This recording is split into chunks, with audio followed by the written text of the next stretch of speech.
doesn't tell me when it works. That thing changes. I think it's working. Let me talk to Tom. See if he says it's working. He usually chats. I just wait for him to say hi. And then I know it's working. I think it's working, though. I'm pretty sure you're right. I assume you know what you're doing at this point. Oh, you have such high beliefs in me. Thank you. I don't have high beliefs in me, but that's okay. I assume it's working. Here you go. Definitely don't want this plug. Oh, okay. It's way too hot as it is. Wow. Alright. This is my professional studio and you're rejecting my... I rejected your blanket, not the studio. Welcome to my studio, my corner. I'm glad to be here. Thanks for being on. This is Matt. This is my boyfriend. He has graciously agreed to come on and talk about his experiences. I'm pretty sure it's recording. See? Tom's here. Okay, it's working. We Gucci. Okay, Matt, the question that you hate. Oh, God. Tell us about yourself.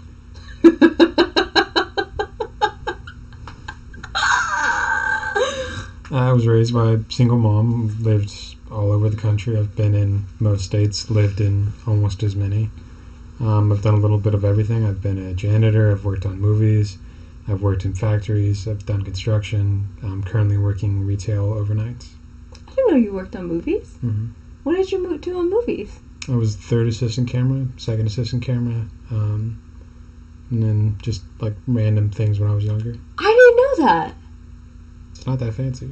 Oh my gosh, okay. Like both of those positions largely consist of I swapped some batteries around, did as I was told. Whatever, you worked on a movie set. That's cool. Look at you, Hollywood star. Okay, how old are you and where do you live now? I am 28. I currently live in Phoenix, Arizona. And you love Arizona. I gotta go deal with that. Oh my gosh, his alarm went off. Oh, is that your do not mumble alarm? Funny story. I gotta fill the space. So, I asked him not to mumble because Matt mumbles a lot. So he set an alarm on his phone that says do not mumble. That was the do not mumble alarm, right? That was the do not mumble alarm! Oh, that makes me so happy that went off during the stream. Do not mumble. Of course, it makes you happy. That's amazing. So now you won't mumble the rest of the stream, right? No, now specifically I shall mumble. I will kick you off the stream so fast. Okay, so that's a little bit about Matt. So, homelessness. I have never been homeless. I have no personal experience, but we've talked a bit about it when I went to see you in Arizona. Mm-hmm. So. Where do you want me to start? So what happened that got you to the point of homelessness? Because I know you've been homeless twice. Both times were me making bad decisions, expecting that, even though I knew they were bad decisions, I would find a way to make them result in a better outcome than I knew was going to happen. So, like, in one case, I moved across the country and moved in with some friends rather than taking over part of a construction business that was being offered to me. Things didn't work out with those friends. About a couple months later, they asked me to leave. I left. I spent what money I had left on a bus ticket back to Phoenix and was homeless when I got back. And how old were you? That time I would have been 24. And was that the first time? No, that would have been the second time I was homeless. The second time? Yeah. What was it like knowing, shit, I'm homeless? Like, I can't imagine what that moment is like. Realizing, I'm homeless, what's next? It's sort of surreal because at one point you're like, this isn't happening, but you know full well that it is. And it's more a matter of, like, making the next decision of what to do next. What is that like? Like, what decisions are next? What do you do? Well, your entire... The things the list of things you need to accomplish during the day are completely different at that point. The immediate one is obviously you need to find a place to sleep. So I started looking up homeless shelters. There was one rather nearby. When I got off the bus in Phoenix, it was 5 a.m. Place opened up at 7. And it was about a mile and a half away. When I got off the bus, they told me that one of my bags had been left in a different city. And I kind of just assumed I was not going to get that bag back, which it turned out I didn't ever actually get that bag back. So I had essentially just my backpack with several changes of clothes in it, a laptop which was on its last legs, and that was about it. So I started walking towards the homeless shelter, got there a little bit early, and just waited until they opened. Yeah. And we talked about what the daily life is like, being homeless versus someone who's not homeless, and the way you described it I thought was really amazing. See if I can remember and reproduce that then. Well, you talked about how, like, you're living in a completely different world when you're homeless. Your life is completely different. Your needs are completely different. Even if you inhabit the same physical space as the person next to you who is not homeless, like they feel like completely different worlds because they're not connected on any level, really. This person has a job and a family and a house and responsibilities of a different sort and expectations of a completely different sort. Your expectation is that hopefully today you'll find some food, which that's the easiest thing to find as a homeless person. Because really? There's always a program around you somewhere that will feed you. I didn't know Now, that. normally that's food that's been donated. Well, it's almost always food that's been donated. So it's food that's either expired. In the local grocery store, they have a program where they do that. Most do. But it's not going to be high quality food by any stretch of imagination. And it's going to be cooked by volunteers. But there's always a way to find food. You will have to abide by their strictures. Like most places are only open, say, for 1 hour period, where you get in line, you go through it's very much like a buffet line, and then you sit on your table and find a spot somewhere on one of the open tables, or not if there are no open tables, and eat, and then you leave. But there's always ease of access to food. What about water? It's a little harder depending on where you're at, but In Phoenix. Whew. Phoenix is rather easy. Really? Well, just because there's such an awareness of how little water there is available, that everybody, you grab what water bottles you can when you can. So, say you were to go get breakfast early in the morning, which usually is somewhere around 6 a.m. At a shelter. Yeah. Well, the shelters themselves rarely provide meals. There's often places very close by, say even across the street, where I was hurting my back. Where you can get food, but they're run by different people by and large. Depending on when, like if you have a job and when you work, shelters often will kick you out at, say, 6 or 7 in the morning. They'll come around, wake everybody up, get everybody out of bed, say, time to go, and then you leave. In Phoenix, at the shelter, it's called Central Arizona Shelter Services. Across the street, there is a small little church. It's not really a church, but it was at one point, where they serve breakfast and lunch and dinner. Actually, I don't know if they serve lunch. I don't think they did. At least I never ate lunch there. But you could go and get a styrofoam plate. Well, the way it works is you go and you get a little strip with a number on it. You go wait, and they call in groups, and they'll give you a little styrofoam tray with whatever they happen to have made. Usually something simple, eggs, toast, stuff like that. Cup of coffee, which is always nice. I know how much you love your coffee. I do like coffee. And then you just grab some water bottles for the day and go on about your business. Now, mostly that business it's very easy to fall into a group of people who are also homeless. Now, it's not necessarily a bad thing because it provides a sense of community, but it also, you are now wrapped up in those people's issues as well. It's not just your issues, it's also theirs. Which are often mental illness and drug related as well. So I knew a guy who his main thing was trying to find about $2 to get enough to buy a 40 ounce of malt liquor. He would put that in a large gas station soda drink, and he would just carry that around all day, and that would be his thing. That was his main objective, was to find one or more of those.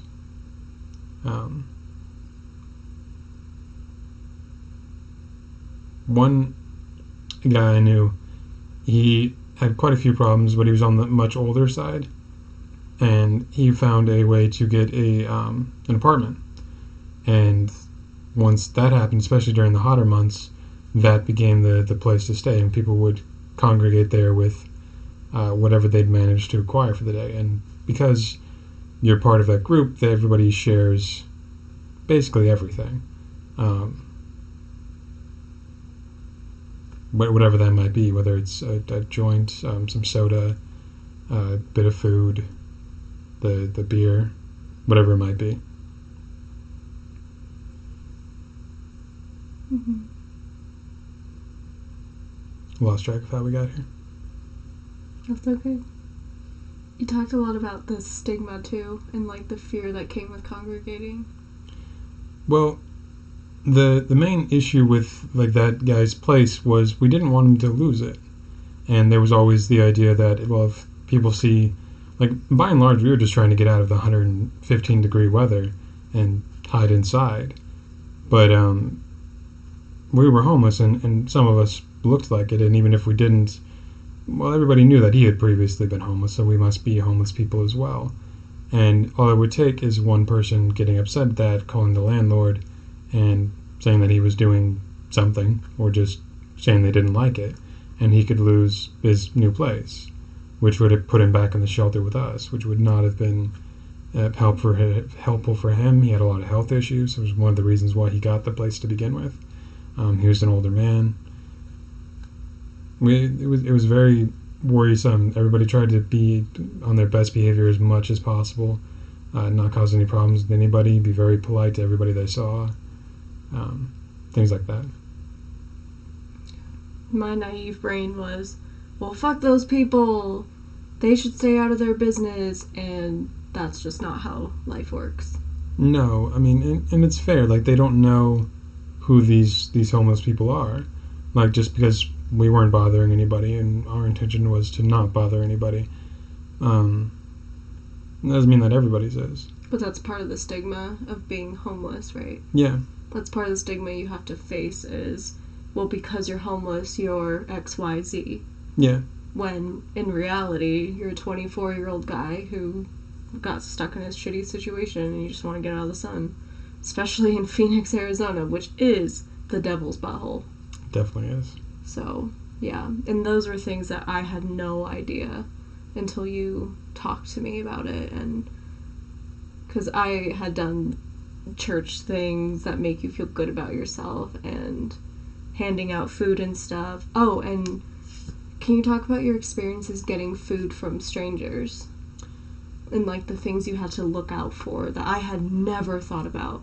Well, a lot of people, they'll say drive through a neighborhood where there are many homeless people. There's a lot of places where it's like, you know there's going to be a stream of homeless people, especially around a shelter. And they'll start giving out food. And a lot of the time it's the reaction from the homeless community is, that's really nice of you, but I can't trust anything about this thing that you gave me that you made at home. Like, I have no idea what you did to it, where you got it from. But, like, it's not common to find, like, tampered with food, but it's definitely common enough that people are like, I'm just not going to eat this. Like, if you hand me a bag of chips and a sandwich you made, well, if the bag of chips is sealed, I'll eat the bag of chips, but I'm throwing away the sandwich. I have no idea what you did to it. Has it happened to you? Well, it didn't happen to me. Okay. Like, it's not very common, but it's common enough that you're not risking it. Yeah. And you talked about, like, potentially finding glass or something crazy. Yeah. I heard stories of people doing that, but I never actually had to experience it myself. Like, why would people do that? Like, I don't understand why you would do that. It's just sadistic shit. That's the answer. Yeah. Which is so fucked up. Well, it's people, though. Yeah. Which makes sense, because it's a lot of people, like, helping homeless people wanting to feel good about themselves, but they never think about the things that homeless people have to think about. Because they've never been homeless most of the time. I was only homeless in that sense for about 6 months, though. Yeah, that's still a long time. It took me a little while to get rehired back at the place I'd been working previously. I talked to my manager before I actually came back, so she got the process rolling pretty much immediately. And it took about a month to get rehired, to go through the interview process, and then about another month to actually get started working after going through the training phase that's just required. After that, I got out to move out of the general population area, and I got a bed that was actually mine. Previous to that, you have to just get there early enough to get a bed. That bed might be part of a bunk, like a bunk bed situation, or it might be a mat on the floor because that's what's available at that point. You never wanted to bring anything into the shelter with you. I tried to keep all of my belongings in my backpack, so I would sleep with my shoes underneath the mat, because there was no pillow or anything. It was just a plain gray mat. I'd sleep with my shoes underneath there as a pillow, and also to make sure that they would be there in the morning, and then I'd have my bag underneath my feet with my other things inside of it. To make sure people didn't... Well, yeah. didn't steal. Yeah. And then once you get a job and you can prove that you're working consistently, you can move into what's called level 2 housing. It's literally just the other side of the building, where they've got like actual beds where there's a small little cubicle type situation around it, and that bed is now yours, and you'll have a desk, it's metal bolted to the floor, both of them, that you can store things in. Normally people don't store anything in the desk. It's like, why would you need a dresser, not a desk. But is there like a door so it's private? No. So people can still just go in your space? Yes, of course. Oh, so okay. There's no private situation. The cubicle is about 3 feet high, and every night, and usually I think it's on an hourly rotation, someone will come by and make sure that there's nothing going on. Oh, I thought it was like your space and no one else could go in. No, not in the slightest. Oh, okay. I thought you had like more privacy so you could keep your stuff there during the day so people wouldn't steal it. You definitely can, and most people in those situations, they don't want to risk getting out of level 2 housing. So they don't touch your stuff. Yeah, that's your bed now. Yeah. If you fuck that up, you're not getting back into that period. Ever? Probably not. You don't usually get second chances at places like that. Wow. They're required to allow everybody in the first time, even if they just have to find you a cot on the floor in a space that doesn't really exist. They're required by law to give you another place. Yeah. But if you fuck up, they're no longer required to do anything. And by fuck up, you mean steal? Break any rule. Okay. What rules? Oh, that mean the basic things. Don't bring any weapons, drugs. Yeah. Like, don't break curfew, don't cause a fight, things like that. Yeah. Like, they're not necessarily the easiest rules to break, but they're also rules that are, these are largely mentally ill people. Like, easily 60% of the people who I met had some form of mental illness. Yeah. So expecting them to abide by them are also, for a normal functioning person, it's not hard. But for someone with a severe mental illness or a history of drug addiction and likely abuse, it can be. And Lee, she's like, I want to be in here. She's a pretty kitty. I know. She was never homeless. She was in a shelter. That's very different, baby. Yeah. You talked about... Oh, do you have your card? I do. So, after I got to the shelter, I walked into the door once they opened. I think I went and got a cup of coffee while I waited because I ended up being quite a bit early. But I came back and there were already people inside and they looked what you'd expect to find in a homeless population. People who were dirty, people who did not look mentally stable. But I went through the little process where they sign you in and you get a little ID card. Everybody it's a client ID card for the human services company, but everybody calls it a homeless ID card. They take your picture. It's so faded you can't even see it even if I put it up there. But I had a little bed number for when I got my level 2 housing. I keep it so I remember the cost of fucking up. And you said it was run very much like a prison. Yeah, everything is communal. The showers there's no privacy whatsoever. And when you enter, regardless of whether they know you or not, you're searched and patted down and all of that, which it's fair. If they didn't do that, there would be quite a bit of issues on the inside, I'm sure.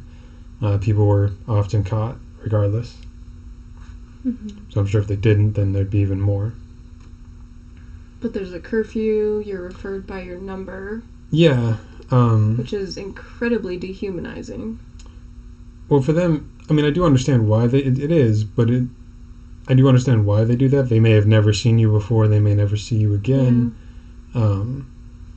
And often, these people might not respond to their name, but they,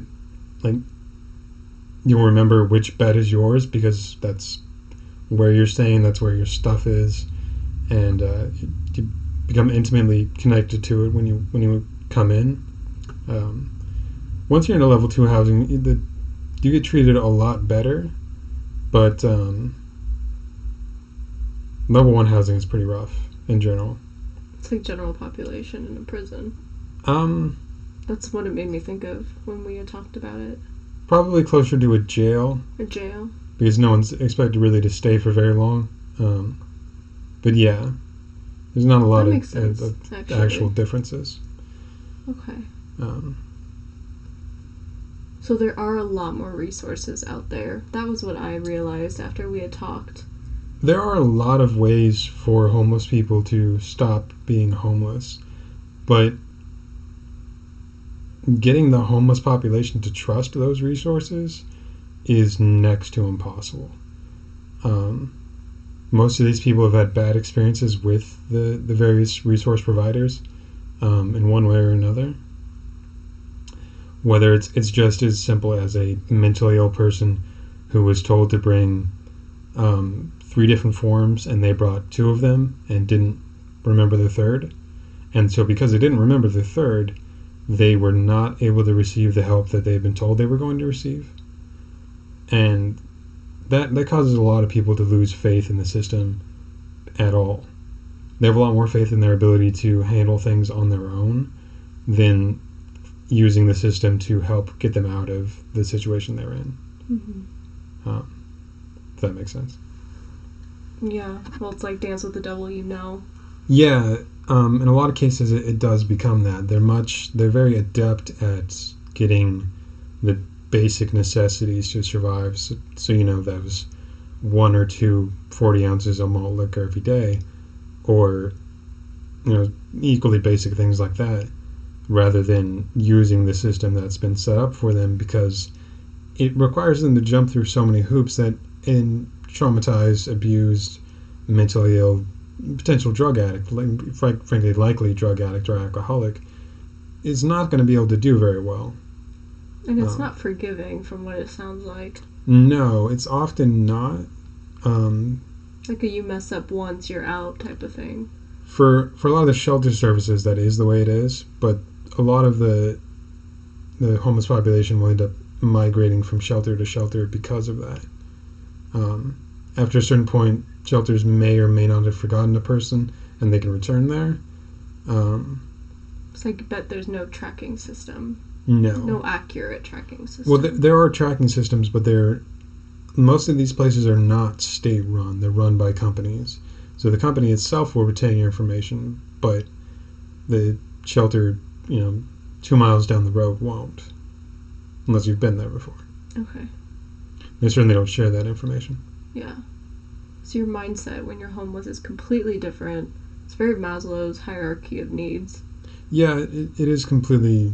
It's different, and it's very strange to sit next to normal, not homeless people with that mindset.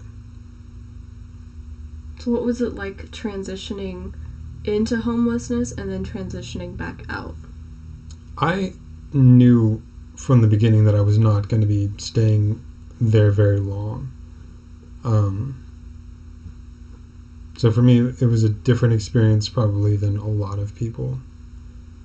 It took me roughly 2.5 months to get out of level 1 housing.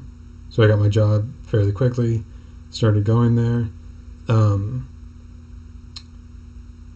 Once I got into level 2 housing, I was also working overnights. So I was, instead of being kicked out at 7 in the morning, I was, coming home at 8 o'clock in the morning.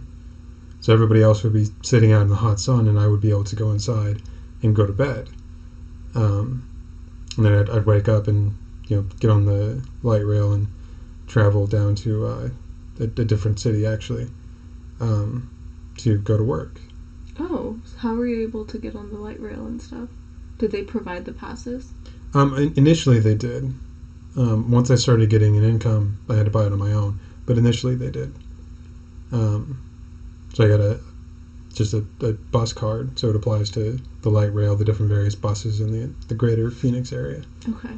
So it took me quite a while to get to my job, but once I did, it was just get up, go. Mm-hmm. But I'd come home and home to the homeless shelter, and I'd be able to go back inside. And I knew, pretty early on that I was going to get out of there rather quickly. And I did. So for me, it was a little different. Going in, I knew that it was a temporary situation mm-hmm. that I was going to sort out. And I looked at it that way. But I was also in a very different place where I was not... I just had a lot of friends let me down, who had specifically told me that that was something they wouldn't do, and then a month and a half later they did do that. So I was really upset with myself for giving up the opportunity I did, and then upset for making the poor decision that I knew was a poor decision. And then I felt betrayed by basically everyone. So I was looking at it as, I'm not going to make friends with any of these people here. I'm just going to stick to myself. I might be interacting with these people, and they might view me as a friend, but I'm not doing that friend mm-hmm. thing. So it was really different for me.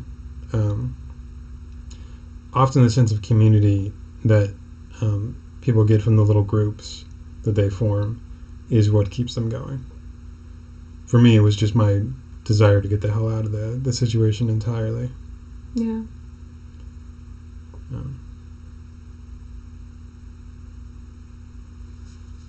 Has your definition of home changed? Being homeless? Do you think that's impacted that? Because I think for a lot of people like me, home is where I grew up, my apartment. But since you've lived so many places and been homeless twice, has your definition of what a home is changed? I mean, I think I've always thought of home as the same way as everybody else, but I don't think I've ever experienced it. Growing up, like we were rather poor.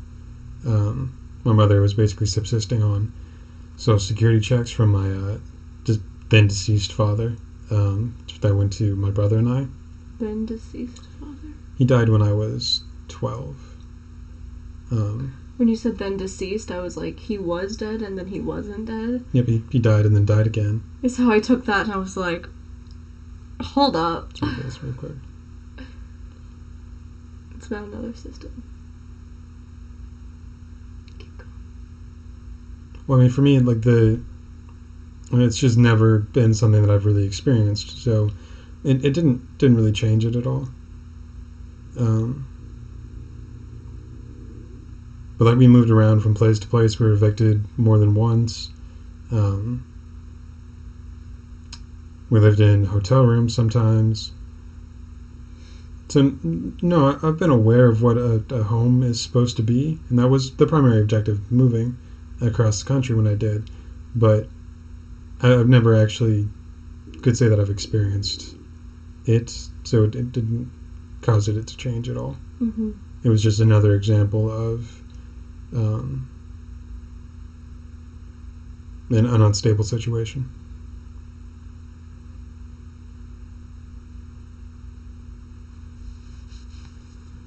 I'm cool, dude. I promise. Like, not only was this years ago, it was not my first rodeo with being homeless. Yeah. Was your first time being homeless different than your second time being homeless? I had less to do with the various systems in place, so less with the government and businesses. It was more of I was sleeping in a tent at the time. It was definitely, in some ways, more depressing, but less surreal. The first time? Yeah. All right. Hug.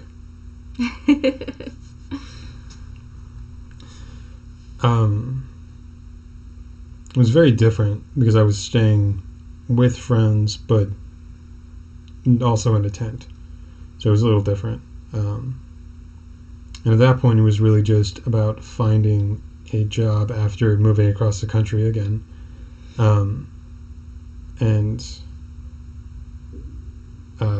Once I got the job, the entirety of the situation changed almost overnight.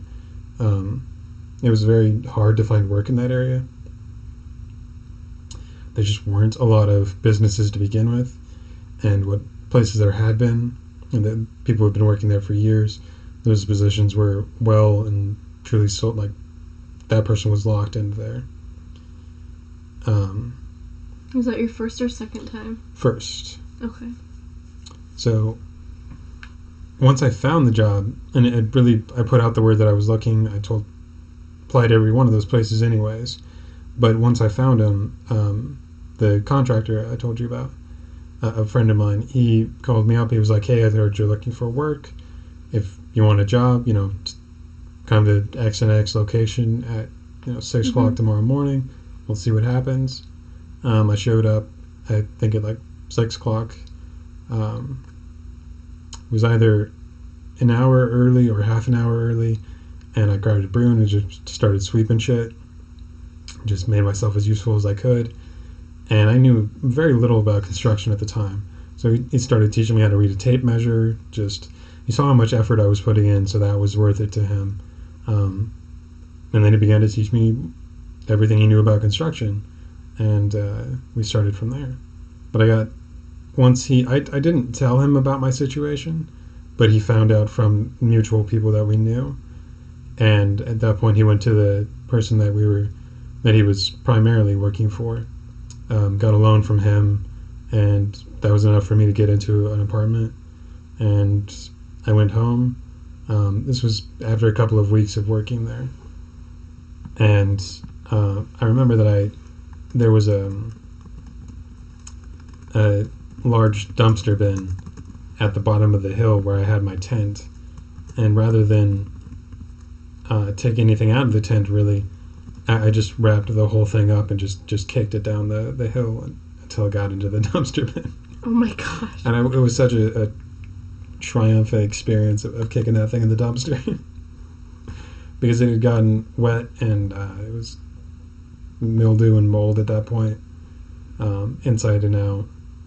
I like that. It was very empowering. Yeah, I was very happy to throw that thing in the trash. Okay. That was the first time being homeless, right? Yes. And that was in California. Yep. How long were you homeless the first time? I think closer to 8 months. 8 months. It took a very long time for me to find work. And that time was more couch surfing? It began as staying with my brother, who was staying with his father-in-law. And so there was nowhere for me that they were comfortable with me staying with, because I had never met his father-in-law. So it became you could put a tent on the property, because there was quite a bit of open space. It was up in the mountains in California, so not like it was next to LA, but in no way urbanized. Poor decision making. I just made bad decisions. That's all. And so I was sleeping in a tent for about 8 months. After about a month, I knew it was going to take me longer than I'd hoped to get out of it, and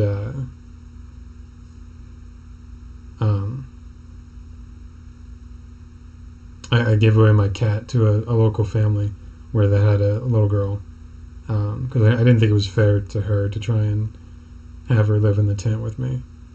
And at the time, I was working. I was still working because I moved across country, partly to get away from where I was and partly to take up a job with a friend of mine that I went to high school with. His dad had opened a building maintenance, it was a construction company, but he had taken over one of his projects was the La Brea apartment complex in LA, which I believe is the second largest apartment complex in the US. The thing is massive. There's dozens and dozens of towers, and then there's hundreds of little land units that are isolated. They're basically like townhouses. So it was a multi-million-dollar project. And I started working there. I didn't get along with some of the coworkers that I had, and overall it just was not. Some of the mistakes were mine, some of the mistakes were theirs, but it didn't work out. And after about, and part of the difficulty was just doing everything while living in a tent in a place that had no cell service. So I would get up about 3 a.m.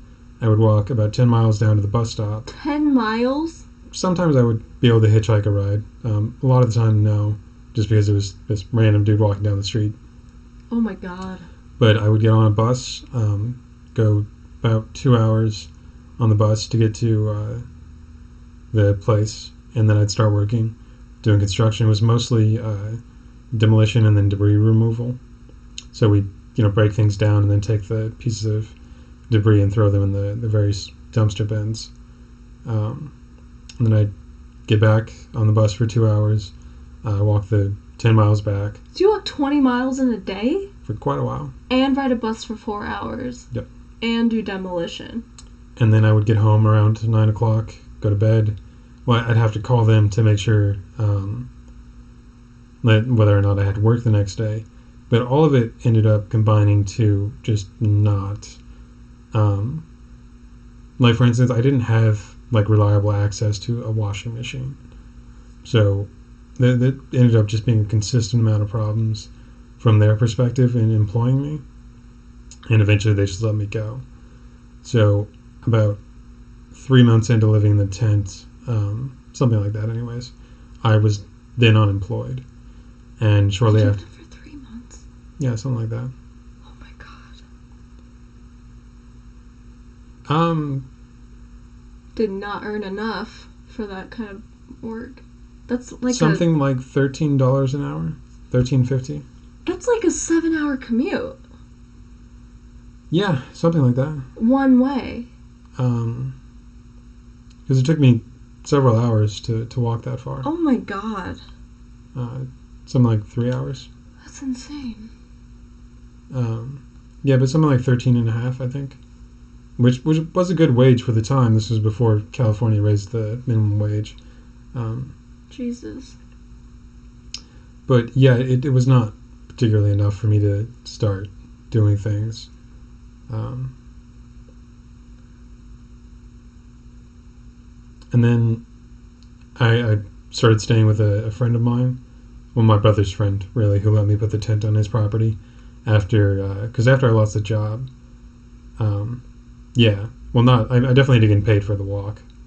I mean, you got paid for the walk? No. You only got paid for the demolition work? Yeah, I got paid for the work I was doing there, That's not for any commute. travel time. Yeah.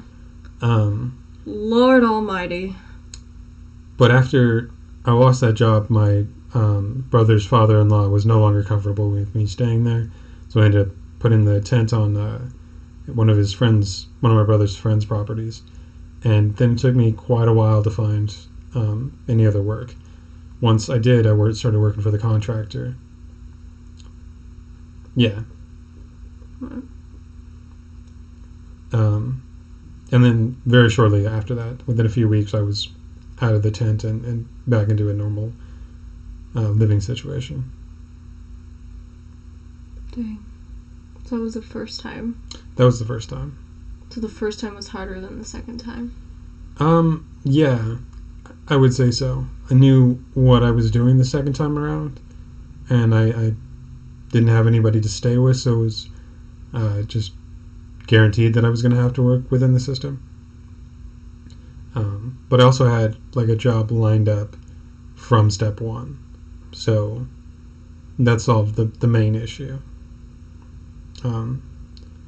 I started working as a department head for the grocery store I was working at while homeless, so like it was a very different situation in that regard. Yeah. And second time you were homeless for how long? Somewhere in the neighborhood of 6 months. 6 months. Something like that. But you were staying in the shelter for... the entirety of it. Okay. So you weren't in a tent that time? No. Okay. The second time it's like you knew what you were doing, sort of. Yeah. A better understanding of how to survive? Is that accurate? Growing up, as poor as I did, I already knew how to do those things. Yeah. A lot of the issues that homeless people run into were things I knew how to avoid already. Like what? Like what are some of the biggest issues that homeless people face, do you think? Violence from others and from themselves. From the homeless population and from other people outside of it. Mental instability, negative influences from the people around them, so drugs, alcohol, things like that, gangs, violence. Growing up, like, I would walk as like a 12-year-old through some of the worst parts of LA, and I would read a book while walking and nobody would ever bother me. Part of that was because I was very clearly wearing something that nobody would, like, the clothes didn't fit. They were of no style anybody would choose to wear. So it was very clear that I had nothing worth taking. But it's also the way you walk, the way you look at people, the way you interact with them tells them whether or not it's a good idea to interact with you in a violent way. Like, if people are shifty and nervous, it people pick up on it. Yeah, there's that too. Oh yes. Also, keep talking. Don't pause to read the comments. But a lot of the issues that homeless people deal with are issues that people who are just on the edges of poverty deal with as well. So it was, most of those things were things I'd already learned how to do as a child. So that part wasn't too hard. But a lot of the issues that homeless people deal with stem from mental illness and drug addiction, which most of those arrive there with some degree of mental illness, but many of them start the drugs after being homeless. When your day consists of very little positive outcomes, the little bit of getting high can make the rest of it seem manageable. It's like a coping mechanism. Yeah, it's absolutely a coping mechanism. I'm glad you didn't do that. No, I drank with them, and I definitely smoked weed, but for me it was more of a matter of I'm getting out of here as soon as possible. Yeah. I remember one of the guys who was working at he was a volunteer. I think he was paid at some level, but largely he was just a volunteer. He had been there himself years and years and years ago, and had spent years at this same and other homeless shelters, being drug addicted and various other things, making terrible mistakes. But he got his shit together, came back, started working there, started helping people as best he could. He would talk to people about whatever their issues were, try to help them use the resources. Was a really, really brave dude, really good guy. And the first time he saw me, he looked at me and he was like, "Yeah, I see you're gonna get out of here soon." That made me happy as hell. But I also was like, "Damn fucking right." Yeah. But I was not in any better mental place than anybody else there. I was 23 the first time I was homeless, I think. 23 the first time? Yeah. And 24 the second time? That was pretty close, actually. I think actually, yeah, no, I must have been 22 the first time, and then I think I was 24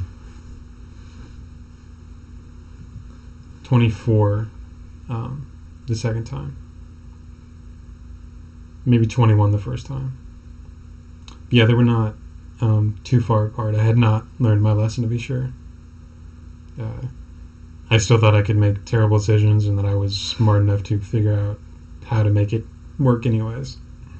Okay, you're talking about your mental state. So that's what we talked about, though. Okay.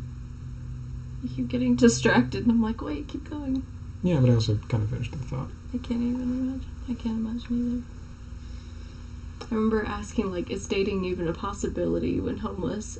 And you laughed and were like, no. I mean, you could date within the homeless population, but that's never... usually that's just codependency at that point.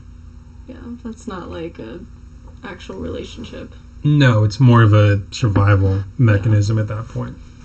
Yeah. It's two people banding together to... survive. Yeah. How did the experience impact your mental health? Incredibly negatively. I stopped... trust was difficult for me to begin with. It became nearly impossible for quite a while afterwards. I was angry, withdrawn, mistrustful of everybody. Definitely less happy overall. And how did you recoup from that? Or have you recouped from that? Time and forgiveness and willingness to reconsider the way I was looking at the world. Instead of thinking that there was no way I could rely on anybody, there was no way I could trust anybody, I considered that other people made mistakes and I should be willing to move past that. I had gotten myself out of this situation after all, and I would rather have people in my life than not. And if I wanted to have people in my life, then I needed to forgive and move on, and start being willing to accept people into my life.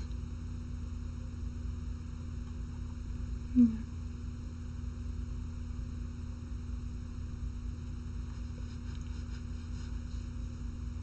What's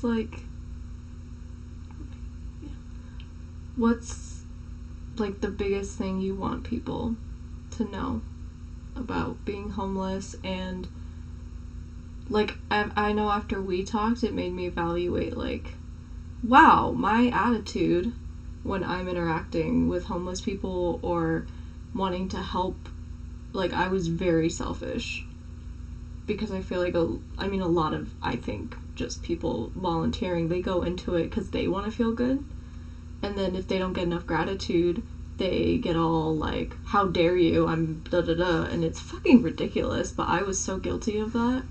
But like, hearing what you talked about made me realize, oh, they have all these safety concerns that I've never thought of, because I've never had to think about those things, so I have no idea that they're worried about these things. So it completely opened my eyes to that.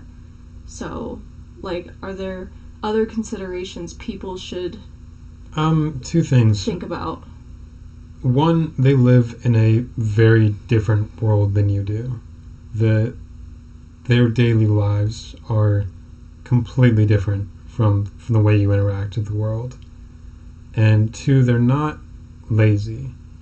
A lot of people think homeless people are people who are either lazy currently and that's why they're homeless, or they were lazy before and that's why they're homeless. It takes a lot of time and effort and just to survive being homeless. A lot of the times that effort could be better placed into getting out of being homeless, but they don't see it that way. They don't trust the systems that are in place to provide them a path out, sometimes with good reason. But they work very hard just to get the minor things that you would see as something you stop at a gas station and get, and then move on with your life. That would be their day's effort, and they spent the day putting in effort to get that. Yeah. I mean, you were someone that worked your ass off to get out, and it took months and months and months. Well, it would take anybody months and months to save up enough money for a down payment in an apartment. Yeah. But just, like, you put in a lot of effort, and it took months and months and months, and I feel like you're the exception to the rule, because, like, I feel like you went into the situation healthy. You know, you were young, you're still young, you're fit, you're able-bodied, you didn't have, like, huge mental illness barriers, no physical disabilities, like... It was definitely much easier for me to get out of the situation. Exactly. Exactly, that's the point I was trying to make, but it still took you so long, and you were trying. And I can't recall anybody who I was with during that time period getting out as well. Yeah, because you are not someone that's lazy at all. No, but... And I think it just goes to show, like, me, never being homeless.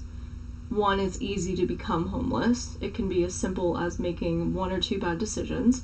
Yeah. And two, it's easy for me to sit here and be like, well, why don't you do this and that and not be homeless? But in reality, like, 90% of your day is survival and 10% is to moving forward. And then most days it's like 95% survival, especially in Arizona when the weather is 115 degrees.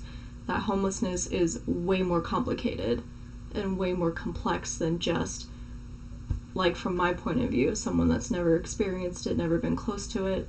It's easy for me to sit here and think, oh, this is how you solve it, but it's and sometimes way different. Some of that survival can be managing your social relationships, which oftentimes are not going to be healthy. They're going to be codependent. Often drugs will be involved, just because drugs are often involved in everything to do with being homeless. But those people, like, you help each other survive together, and if you don't manage those social relationships, then you lose them. Yeah.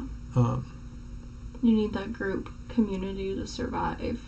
Even if it's just to keep you from losing your own mind completely. Yeah. Yeah. Otherwise you spend all day alone, because I feel like when people think of homelessness, at least for me, like, I think I've worked and lived in downtown Seattle, and sometimes you see people who are literally just asleep in a corner with all their stuff piled near them, and the first thing I think is pity and what happened, and I'll never know.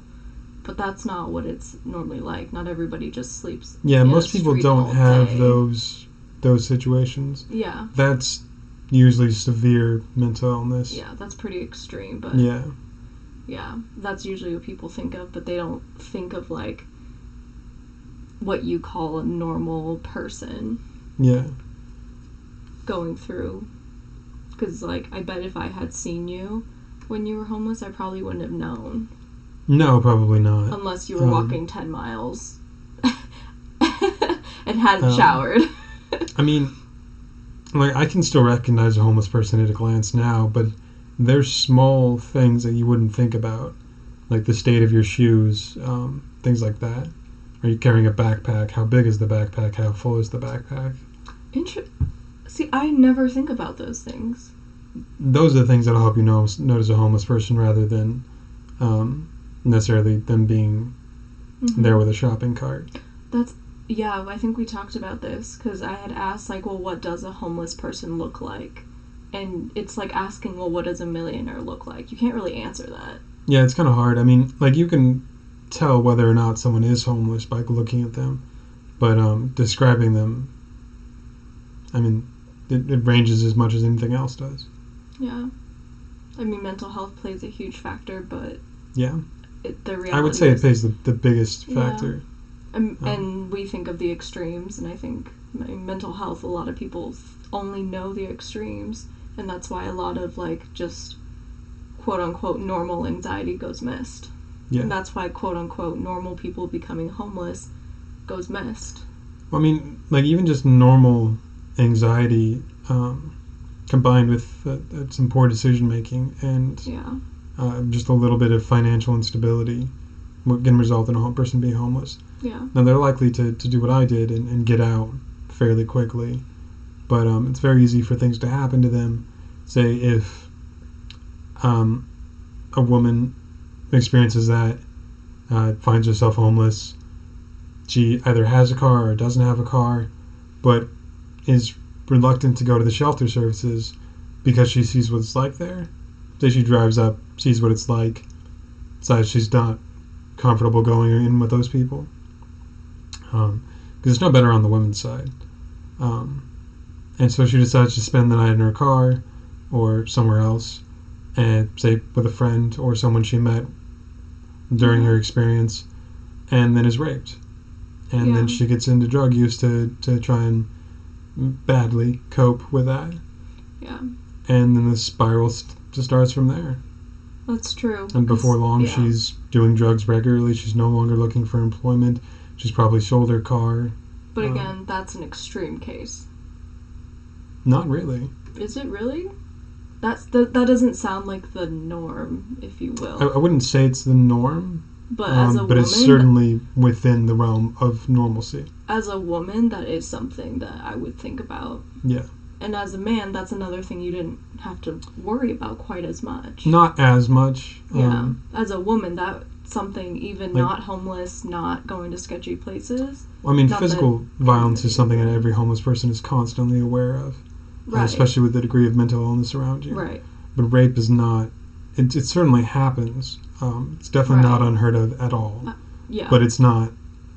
Nobody experiences it the same way women do. Yeah. And as a woman, if you were to become homeless, that's a whole nother factor that, you know... It's one of the reasons why women frequently find groups of people to join rather quickly.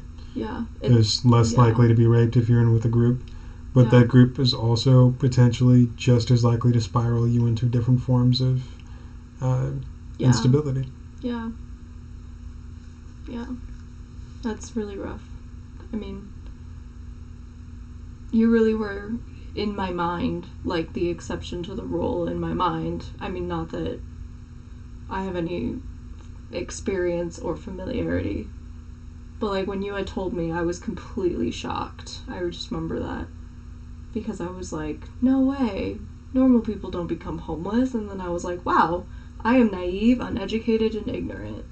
And the more we talked about it... Just inexperienced with the issue itself. I was very ignorant and naive and I was not aware of, like, any of those issues. But after you and I talked, I learned a lot more. But, yeah, I feel like I was still wrapping my mind around being homeless. And then to, like, factor in being a woman and being afraid of rape. I can't even imagine the fear. Like, I feel like my attitude has completely changed because, I mean, I'll be completely honest. I definitely had that snooty attitude of, like, what are you doing to better yourself? Because I've completely bought into America's pull yourself up by your bootstraps bullshit, and I will die on that hill. I mean, like, the people who came up with that phrase were mocking the people who were suggesting it. But it's absolute bullshit. I hate America, whatever. Everybody knows this. But... Deep breath. I know. I already forgot what I was talking about. I was about to start ranting about America, but I feel like I learned a lot. I gotta go to the bathroom real quick. You gotta go to the bathroom? Yeah, the coffee's catching up to me. Okay, well, it's a good place to end. I feel like I learned a lot. Did you want to say bye before you go pee? Goodbye, people.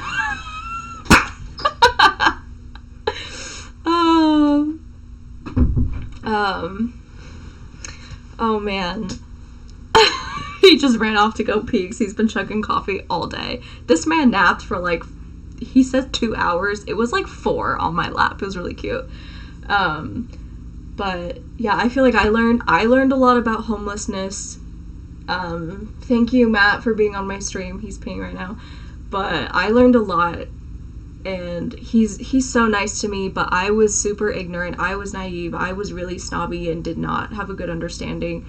And he's right, because I have 0 experiences. I've never been close, and I know I'm really lucky. And if you have a home, a car, and are able to, like, purchase groceries, I know you're considered top 10% of America. And no, I'm not homeless. My boyfriend was homeless twice, and he was sharing about his experience. But I learned so much about what being homeless is like, as much as I possibly can without being homeless. So, yeah.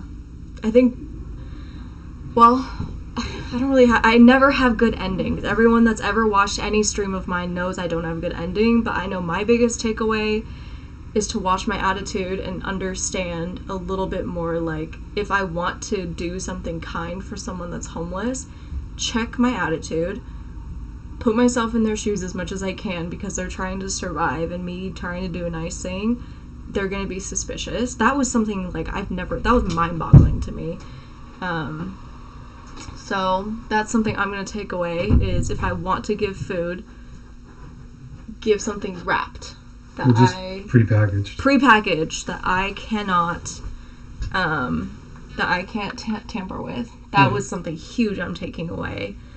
And the world that I live in is much bigger because I'm not homeless, and I'm incredibly privileged to live in that world, and I need to remember that. So thanks for sharing that, babe. Of course. And I'm glad that you're here and not homeless. Me too. Your roommates are great, and the cats you live with are great, but my cats are cuter. And yes, I will fight anybody that argues with me on that. I'm not going to fight you on it. Do you have any last closing comments? I just basically ranted about the things I learned. I mean, like, if anybody has any questions, I can answer them, but other than that, I've got nothing left. Yeah. I guess they can just... the northern homeless problem. Europe... You guys have figured your shit out way more than America. You guys win. I bow down to you. America can suck your dick. I hate America so much.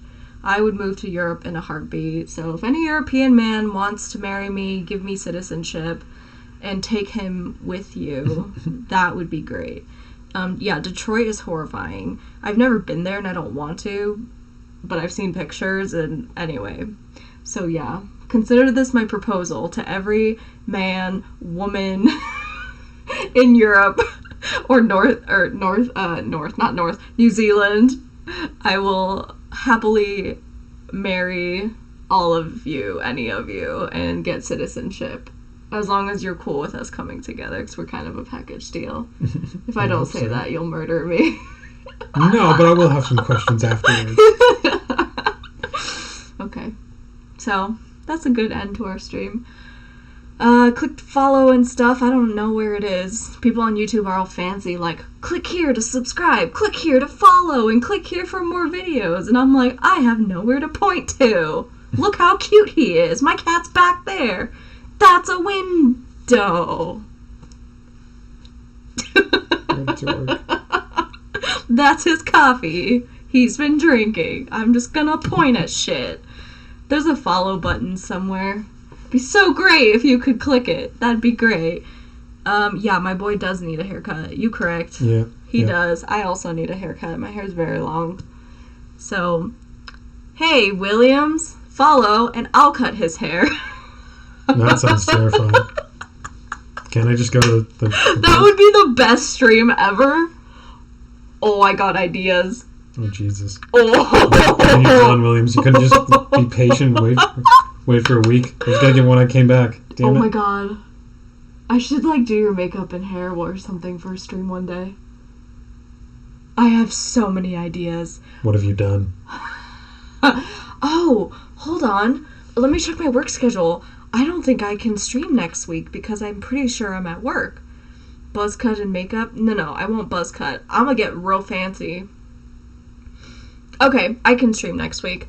Tune in next week at 6 p.m. Pacific Standard Time for, I don't know what. We'll figure it out. I might have another person on. I don't know yet. Okay. I don't know. I'll figure it out. You won't be here, though. You'll be in Arizona. I will be in the Devil's Butthole. Oh, poor man. Okay. We'll figure out what I'm streaming next week. Next Wednesday.